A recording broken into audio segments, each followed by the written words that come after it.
In today's video, I'm going to teach you how to integrate Zapier with Notion. If you find this useful, consider subscribing and liking the video. Zapier is a powerful automation tool that connects different apps and services, and when paired with Notion, it can help boost your productivity. So let's get started. First, you'll want to head over to Zapier's homepage. You can easily find it by navigating to zapier.com. Once you're there, if you haven't used Zapier before, you might need to sign up for an account, which is quite straightforward. Just follow the prompts to get your account set up.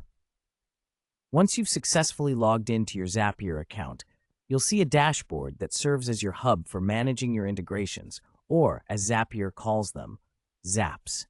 Your first step is to click on App Connections.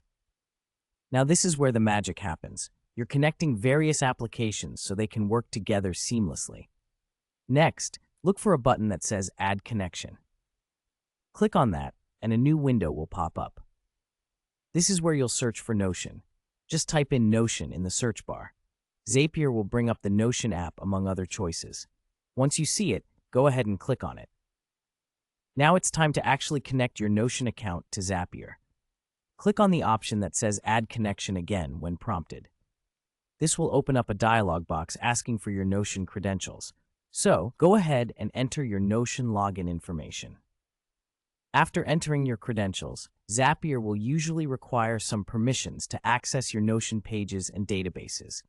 This step is crucial because it allows Zapier to interact with your Notion workspace effectively. Review the permissions and then grant access. If everything goes well, you should now see that your Notion account is connected to Zapier. What's great about these connections is that you can automate a variety of tasks, like creating new Notion pages when you receive emails or updating database entries based on different triggers. Once you're set up, you can start creating Zaps, and this is where you define what actions happen and under what conditions. For example, you might choose to create a Zap that adds a new Notion page every time a new row is added to a Google Sheets spreadsheet. Simply follow the prompts to set your trigger in action, and just like that, you're automating your tasks. Before you wrap up, I recommend testing your Zaps to make sure everything functions as expected. This is a small but essential step to ensure that all triggered actions happen correctly. So there you have it.